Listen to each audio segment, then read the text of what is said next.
Understanding, Snowed In, an engaging guide to English idioms. Hello, everyone. Welcome back to our channel, where we make English easy and fun for you. Today, we've got a fascinating phrase to explore. Snowed in. It's a common expression, especially in places with heavy winter snowfall. Stay with us to learn not just what it means but also how to use it in your conversations. Let's dive in. Snowed in refers to a situation where someone is unable to leave a building or area due to a large amount of snow blocking the exits. This phrase paints a vivid picture of being surrounded or trapped by snow.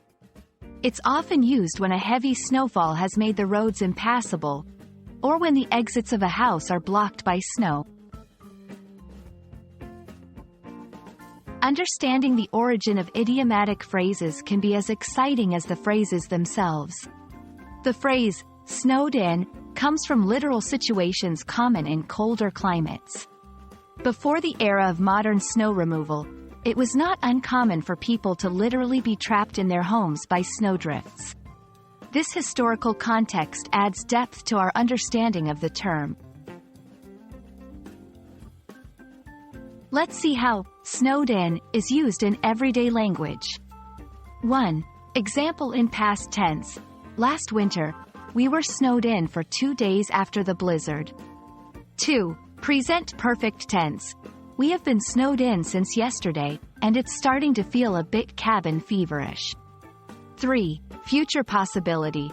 With the forecasted heavy snow, there's a chance we might get snowed in this weekend. Notice how the phrase can adapt to different tenses and scenarios. Interestingly, snowed in can also be used metaphorically. In a non-literal sense, it describes a situation where someone is overwhelmed or immobilized by an excess of something, like work or responsibilities. For example, I'm snowed in with paperwork this week, so I can't join the outing. The phrase, snowed in, is common in English-speaking countries with cold winters.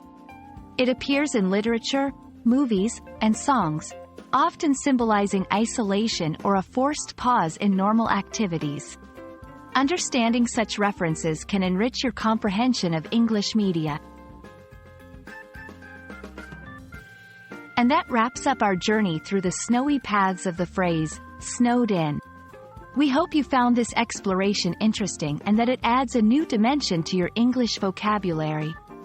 Remember, language learning is not just about words, but the stories and cultures they bring with them. Stay warm and see you in our next video.